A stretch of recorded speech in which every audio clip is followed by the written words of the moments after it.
Very good morning to all of you. आज का हमारा टॉपिक है sources and disposal of biomedical waste. तो फर्स्ट ऑफ ऑल मैं आपको बायोमेडिकल वेस्ट की डेफिनेशन बताना चाहूँगी। बायोमेडिकल वेस्ट या hospital waste is any kind of waste containing infectious material. तो बायोमेडिकल वेस्ट कौन सा वेस्ट होता है? हॉस्पिटल के कैसा वेस्ट होता है जो क्या कंटेन करता है? इन्फेक्शियस मटेरियल, जो भी कीटाणु वाला मटेरियल होता है उसे करता है इकट्ठा। फॉर एग्जाम्पल दिया है waste from the diagnosis, treatment और immunisation of the human beings और एनिमल्स। मतलब कौन सा वेस्ट होता है? जो डायग्नोसिस मतलब पेशेंट को हम जो डायग्नोज करते हैं उसे उपचार देते हैं, या फिर पेशेंट का जो भी हम इम्यूनाइजेशन करते हैं उसके दौरान जो भी यूज़ होता है उसे हम बायोमेडिकल वेस्ट में डालते हैं। And the next is blood products और बॉडी फ्लूइड्स। जो भी बॉडी फ्लूइड्स होते हैं, ब्लड वाले प्रोडक्ट्स होते हैं, वो भी बायोमेडिकल वेस्ट में आते हैं। And the next is disposal of biomedical waste. अब हम कैसे हम डिस्पोज करते हैं, मतलब डिस्कार्ड करते हैं बायोमेडिकल वेस्ट को। Biomedical waste should not be mixed with other waste for disposal. जो बायोमेडिकल वेस्ट होता है, जो हॉस्पिटल से जो वेस्ट निकलता है, उसे हम अन्य चीज़ों के साथ हम क्या करते हैं? डिस्पोज नहीं करते हैं।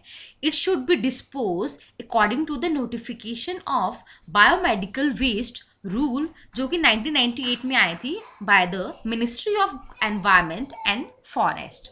ठीक है, तो ये किसके अंडर आता है? जो गवर्नमेंट ऑफ इंडिया ने निकाला था, किसके द्वारा? Ministry of environment and forest के द्वारा 1998 में बायोमेडिकल वेस्ट रूल, उसके अंडर हम क्या करते हैं? डिस्पोजल करते हैं बायोमेडिकल वेस्ट को। सबसे पहले हम पढ़ेंगे sources of biomedical waste. Biomedical waste का सोर्सेज कहाँ क्या क्या है, कहाँ कहाँ से बायोमेडिकल वेस्ट इकट्ठा किया जाता है? Number 1 is hospital, number 2 clinics, number 3 health care organisations, number 4 support services, and the last one is number 5 veterinary hospitals. सबसे पहले हम हॉस्पिटल्स के बारे में जानना चाहेंगे। तो हॉस्पिटल से जो वेस्ट होता है, तो biomedical waste from all the hospitals like the general hospital, specialist hospital, private as well as public sector hospitals। तो कौन सा वेस्ट जो कहाँ से निकलता है? सभी हॉस्पिटल से। जनरल हॉस्पिटल्स होते हैं जो हमारे, स्पेशलिस्ट मतलब किसी स्पेशलिस्ट का हॉस्पिटल हो, जैसे कि हमारे ईएनटी का कोई स्पेशल हॉस्पिटल है, या फिर आई का स्पेशलिस्ट हॉस्पिटल है, कैंसर के हॉस्पिटल्स हो गए स्पेशलिस्ट, ठीक है, वो स्पेशलिस्ट हॉस्पिटल्स हो गए। प्राइवेट मतलब जो गैर सरकारी है, और पब्लिक मतलब जो सरकारी सेक्टर के हॉस्पिटल्स है, वो सारे हॉस्पिटल वेस्ट निकलेगा। ठीक है, उसका वेस्ट आएगा। And the next is other departments. तो अदर डिपार्टमेंट्स में बताया है जैसे कि सर्जरी वेस्ट, जैसे कि जो सर्जरी के दौरान जो वेस्ट निकलता है उसे बोलते हैं surgery waste. And the next is obstetric and gynaecology. Word से पता चल रहा है obstetric and gynaecology related to the जो लेबर रूम, जहाँ पे प्रेग्नेंट लेडीज होती है, उनकी डिलीवरीज होती है, उसे बोलते हैं लेबर रूम। वहाँ से जो वेस्ट निकलता है, या फिर फीमेल वार्ड्स होते हैं, वहाँ से जो वेस्ट निकलता है वो आता है obstetric and gynaecology waste. And the next is paediatric. The word paediatric related to child, जो बच्चों का वेस्ट होता है, चाइल्ड के वार्ड से जो वेस्ट निकलता है, that is paediatric area. Next is orthopaedic. The word ortho related to the bones, जो हड्डियां होती है। तो जो वेस्ट कहाँ से निकलता है? हमारे ऑर्थो वार्ड से निकलते हैं। ऑर्थो के जो वार्ड्स होते हैं उसे बोलते हैं orthopaedics area. And the next is ophthalmology. Ophthalmology मतलब वेस्ट जो कि आई पेशेंट यूनिट होती है, जहाँ पे आई के पेशेंट्स रखे जाते हैं, जो वहाँ का जो वेस्ट निकलता है, that is called ophthalmology ward. And the next is ENT. ENT stand for ear, nose and throat. तो जो कौन से डिपार्टमेंट से वेस्ट निकलता है? ईएनटी डिपार्टमेंट से वेस्ट निकलता है।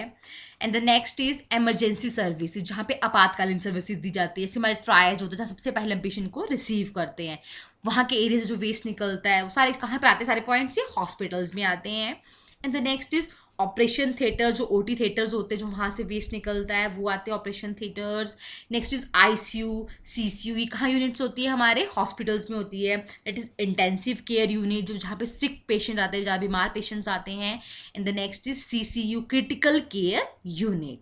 And the last but not the लेस्ट is Burns and trauma. जो भी बर्न पेशेंट होते हैं, या फिर ट्रॉमा वाले पेशेंट्स होते हैं, जो हाई रिस्क पेशेंट्स होते हैं, ठीक है, जो हॉस्पिटल्स में होते हैं, जो वहाँ का वेस्ट निकलता है वो आता है हॉस्पिटल्स के अंदर। ठीक है, हम क्या पढ़ रहे हैं? Sources. And the next is clinic. तो सेकंड पॉइंट था हमारा क्लिनिक्स। अब क्लिनिक्स में आते हैं फिजिशियंस। फिजिशियंस का मतलब होता है डॉक्टर, जो डॉक्टर रूम्स जो वेस्ट निकलता है। डेंटिस्ट, जहाँ पे डेंटल के मतलब दांतों के डॉक्टर्स बैठते हैं, उनका वेस्ट जो निकलता है वहाँ से। मैटरनिटी क्लिनिक्स, वही आपको पॉइंट आ गया, मैटरनिटी रिलेटेड टू मैटरनल, मतलब जो चाइल्ड जो बॉर्न करती है लेडी, ठीक है, मतलब प्रेग्नेंट लेडीज वो होती है। Immunisation clinics related to immunisation, मतलब टीकाकरण होता है बच्चों का, वो वाले क्लिनिक से जो वेस्ट निकलता है। And the last is dispensaries of the state और central government. Dispensaries is like जो हमारे सब सेंटर्स होते हैं, जो वहाँ का जो वेस्ट होता है, चाहे वो स्टेट के अंदर चाहे वो सेंटर के अंदर हो, गवर्नमेंट के अंदर हो, ठीक है, तो सारा वेस्ट जो भी आता है, सारा पॉइंट हमारा क्लिनिक्स में आता है ये। And the next is health care organisations. तो यहाँ पे आएगी हमारे पॉलीक्लिनिक, जो मल्टी टाइप्स ऑफ क्लिनिक्स खोलेंगे। अब वहाँ का वेस्ट हो गया। नर्सिंग होम्स, जहाँ पे नर्सिस कहाँ पे केयर कर रही है, होम्स में ज़्यादा care, that is called nursing home. जो जेट्री होम्स होते हैं, जो ओल्ड एज पीपल को जो केयर देने के लिए होम्स खोले गए हैं, वो वाले होम्स होंगे। Next is home for the mentally retarded, मतलब जो मेंटली इल पेशेंट्स होते हैं उनको जो केयर दी जाती है, उनको होता है home for mentally retarded patients का एरिया से निकलता है जो waste. And then last is mental asylum, मतलब मेंटली जहाँ पे पेशेंट रखे जाते हैं, ठीक है, that is mental asylum area. अब the next point is support services. जो सपोर्ट मतलब आपको सपोर्ट दे रही सर्विसेज, वो कौन कौन सी होती है, जैसे हमारे हॉस्पिटल में ब्लड बैंक्स होते हैं, जो वहाँ का वेस्ट निकलता है। फार्मेसी होगी, जो हमारे औषधालय होते हैं जहाँ मेडिसिन रखी जाती है। मॉर्चरी होता है जहाँ पे डेड बॉडी एरिया होता है, जहाँ डेड बॉडीज रखते हैं, वहाँ के एरिया से जो वेस्ट निकलता है। लॉन्ड्री, जहाँ पे कपड़े वगैरह धुलते हैं, धुल के आते हैं, उन एरिया से लॉन्ड्री होते हैं। लेबोरेटरी से लास्ट जहाँ पे टेस्ट वगैरह होते हैं, वो जो एरियाज होते हैं, that is called support services के अंडर आते हैं। तो यहाँ का वेस्ट जो होता है, ठीक है, हॉस्पिटल वेस्ट, वो रखा जाता है, उन एरिया से डिस्पोज होता है। And the last but not the least, veterinary hospital. The word veterinary is related to animal waste, लिखा भी है। Veterinary hospital means waste from the animal waste, जो एनिमल से जो वेस्ट निकलता है, that is called veterinary hospital waste. तो हमने भी पढ़ा सोर्सेज ऑफ बायोमेडिकल वेस्ट। तो हम आपको बताना चाहेंगे कि डिस्पोजल, अब हम उसको डिस्कार्ड कैसे करते हैं बायोमेडिकल वेस्ट को। अभी पहले हमने पढ़ा कि कहाँ कहाँ से वेस्ट निकलता है बायोमेडिकल वेस्ट, अब हम पढ़ेंगे डिस्पोजल कैसे करते हैं, उसे डिस्कार्ड कैसे करते हैं। ये पॉइंट हम आपको पहले बता चुके हैं। अब देखिए, disposal of general non hazardous waste, तो हम इसे दो तरीके से करते हैं। जो जनरल वेस्ट होता है, जो कि हार्मफुल नहीं होता, नॉर्मल वेस्ट होता है, तो पहले करते हैं स्मॉल क्वांटिटी वेस्ट में, और दूसरा करते हैं हम लार्ज क्वांटिटी को वेस्ट जब डिस्कार्ड करते हैं। तो स्मॉल क्वांटिटी के लिए हम लैंड फिल्स, मतलब लैंड्स होते हैं, हमने कुछ पॉइंट्स मतलब कुछ एरिया कवर किया होता है जहाँ पे हम उसको डिस्कार्ड करेंगे। यूज ऑफ पिट्स, मतलब गड्ढे का इस्तेमाल करके उसमें हम डिस्कार्ड करेंगे जनरल वेस्ट को। And last is area method, कुछ एरिया को डिवाइड करेंगे, इस पॉइंट पे हमने क्या करना है, जनरल वेस्ट को दफनाना है, that is called small quantity waste. And the next point is large quantity, जो लार्ज क्वांटिटी का वेस्ट होता है जनरल वेस्ट। पहला है NADEP composting, and the next is biopress and mature type of waste, and the last is pyrolysis. पहले मैं आपको pyrolysis के बारे में बता देती हूँ क्या होता है। It is defined as the heating the solid waste at a very high temperature in the absence of air. तो इसमें हम जो जनरल वेस्ट होता है, जो नॉन हजार्डस वेस्ट होता है, उसे हम कैसे डिस्कार्ड करते हैं, डिस्पोज करते हैं। एक सॉलिड वेस्ट को हम क्या करते हैं, बड़े तापमान पे हम उसको क्या करते हैं, हीट के दौरान हीट देते हैं, ताकि उसको क्या कर सके, खत्म कर सके। जो उस वेस्ट को हीट ज़्यादा देते हैं उसमें हम, पेशेंट के जो भी वेस्ट होता है उसमें। एंड द नेक्स्ट हमने पहले पढ़ा NADP, उसके बारे में आगे देखिए पिक्चर्स में। NADEP वेस्ट, जिसको नारायण डिओटो पंधरानी पांडे भी बोलते हैं। तो देखिए इस पिक्चर्स में क्या दिख रहा है आपको, जो कैसे डिस्पोज कर रहे हैं हमने कुछ पिट्स बनाए हुए हैं, कुछ एरिया में क्या किया हमने, उसमें हम क्या करें, जो भी हमारा वेस्ट है, नॉन हजार्डस वेस्ट, उसको हम डालेंगे और उसको कवर कर देंगे, किससे, मिट्टी से, ताकि क्या हो, डिकम्पोज हो जाए, बाद में इसको खाद के रूप में भी इस्तेमाल कर सकते हैं, that is called NADP waste. And the next is biopress and mature.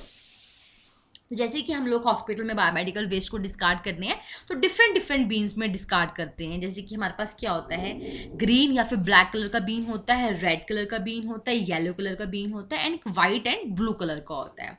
तो अभी हमारे अमेंडमेंट हुई है, पहले हमारे सिर्फ black, red, yellow and blue होता था। अब हमारे में चेंज क्या हो गया, ब्लू एंड वाइट दो चीज़ें आ गई हैं इसमें। तो इसमें भी आपको सिर्फ 4 ही कलर दिख रहे हैं।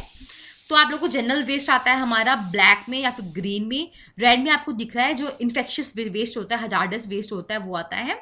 येलो में हम क्या डालते हैं, जो भी हमारा ह्यूमन अनाटॉमिकल वेस्ट होता है, जो भी हमारा बॉडी का फ्लूइड वेस्ट होता है या फिर कोई भी कॉटन वेस्ट आता है, वो आता है येलो में। एंड द वाइट में आप लोगों को दिख रहा होगा शार्प जो नीडल्स होती हैं उन्हें इसमें डिस्कार्ड करते हैं, ठीक है। This is called the biopressed and the mature type of waste, जिसका डिस्पोजल करता है डिफरेंट डिफरेंट बीन्स में। And the next is disposal of the waste water and the liquid waste.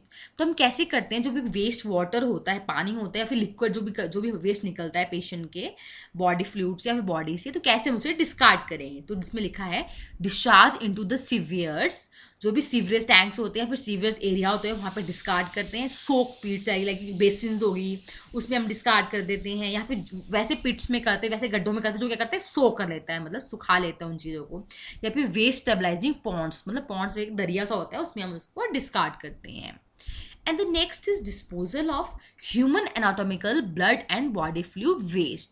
जैसे जो भी ह्यूमन का एनाटॉमिकल वेस्ट होगा, human की बॉडी का फ्लूइड होगा, उसे कैसे डिस्कार्ड करेंगे, done by the incineration. The word incineration मतलब क्या होता है, डिस्ट्रक्शन बाय बर्निंग, मतलब जला के, उसे दफनाएंगे नहीं, उसे जलाएंगे, जला के हम क्या करेंगे, उसको डिस्कार्ड करेंगे। That is called under disposal of human anatomical and blood and body fluid waste. अब हम करेंगे डिस्पोजल ऑफ शार्प, जो भी शार्प कंटेनर्स होते हैं, शार्प नीडल्स होती है, उसे कैसे डिस्कार्ड करते हैं। The needle should be destroyed by the needle destroyer and other sharps. अब जो कैसे डिस्कार्ड करेंगे हम, नीडल डिस्ट्रॉयर एक इंस्ट्रूमेंट होता है, हम उसका इस्तेमाल करके नीडल को क्या करेंगे, डिस्ट्रॉय करेंगे। The use syringes can be disposed और by melting and sterilisation over 250 degree Celsius. दो तरीके होते हैं, या तो हम इसको मेल्ट करेंगे, पिघलाएंगे, या फिर इसको स्टरलाइजेशन करेंगे 250 डिग्री सेल्सियस पे। And the next is disposal of microbiological and biotechnical waste. जो माइक्रोबायोलॉजिकल वेस्ट होता है, अब उसे कैसे डिस्कार्ड करते हैं, तो जैसे कि हमारे इंस्ट्रूमेंट जो हम पेशेंट के ऊपर इस्तेमाल करते हैं, उन्हें हम कैसे करेंगे discard, dispose by the autoclaving. Autoclaving कैसी प्रोसीजर होता है, एक ऐसा स्टरलाइजेशन प्रोसीजर होता है जिसमें हाई प्रेशर की स्टीम देते हैं। एक हम क्या करते हैं, बॉइलिंग पॉइंट लेते हैं, बॉइलिंग कंटेनर लेते हैं, उसमें पानी को भरते हैं, उसको स्टीम देते हैं कुछ पॉइंट पे, कुछ लेवल पे, और उस प्रेशर के अंडर हम उसको इंस्ट्रूमेंट को डालते हैं, ठीक है। या तो फिर ऑटोक्लेविंग करेंगे या फिर इंसिनरेशन, मतलब वही बर्न करके हम उसको क्या करेंगे, उसके कीटाणु को मुक्त करेंगे, मतलब फिनिश करेंगे। This is all about the disposal of the microbiological and biotechnical waste. Next is disposal of pharmaceutical waste. जो भी वेस्ट, कौन सा वेस्ट होता है, जो क्या मेडिसिन वेस्ट होता है, that is called incineration and ash disposed और बाय लैंड फिलिंग। मतलब पहले उसे बर्न करेंगे, फिर जो भी बर्न कंटेंट जो निकलेगा, मतलब जल के जो निकलेगी उसकी राख, उसे क्या करेंगे, लैंड में दफना देंगे। That is called disposal of pharmaceutical waste.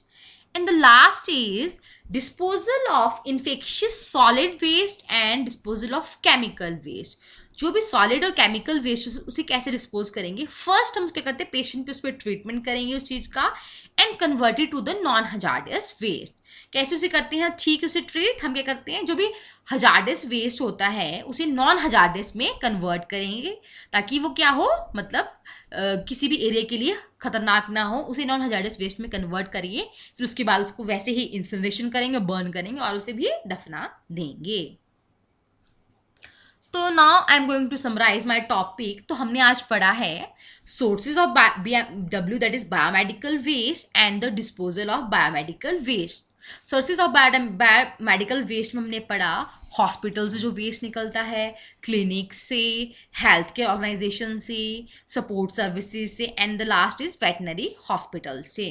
और हमने डिस्पोजल ऑफ बायोमेडिकल वेस्ट में आज पढ़ा disposal of general and non-hazardous waste, disposal of waste water and liquid waste, disposal of human anatomical, blood and body fluid waste, disposal of sharp waste, disposal of microbiological and biotechnical waste, disposal of pharmaceutical waste, and the last is disposal of infectious solid and chemical waste. Hope you all like this video and thank you for watching. अगर किसी को कोई query होती तो you can ask me in the next video. Okay, thank you.